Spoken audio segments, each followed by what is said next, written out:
dire warning about climate change. According to a new report, experts say that we have until 2030 to avoid catastrophe.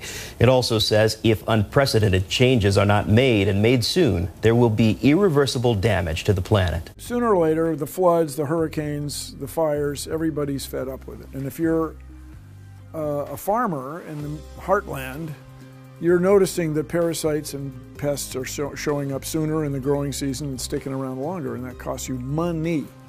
So everybody's going to realize that these predictions that climate scientists have been making for decades are coming true right now. So I'm pretty sure global warming is real, since like ice caps are melting and stuff, fish are dying, the water's getting hot.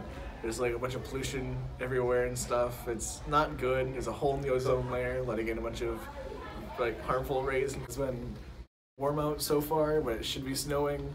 And this like summertime last year, there's still snow. The administration's own scientists now say significant immediate action is required to avoid substantial damages to the U.S. economy, environment, and human health. Among their alarming predictions for the Southeast, stronger hurricanes and more frequent flooding. For the Midwest, an agricultural catastrophe.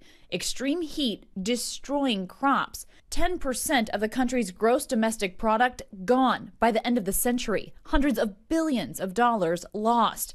And in the West, fire dangers exploding. I think that global warming kind of has to be real. Like, there's just proof around us right now, even in the winter. Like, in the years past, it's always been in the negatives, yet this year, it reached the negatives once. I mean, it snowed a few times, but it hasn't really stuck very much or very long either. So, I mean, that's kind of just all proof. The world is now 1 degree hotter than pre-industrial temperatures. At the Paris Climate Change Conference in 2015, a plan was agreed to limit the rise in temperatures to 1.5 degrees. But today's report warns that the world is already on track to overshoot that target. And if nothing changes, will be 3 degrees hotter by the end of the century.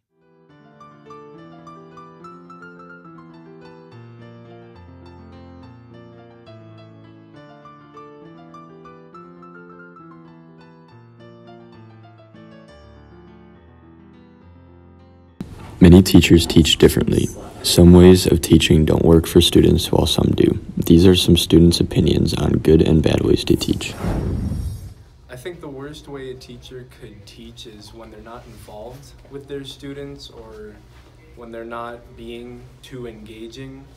Like, if a student is not being engaged, well, that's just going to make the class boring for them and they won't unlock their full potential.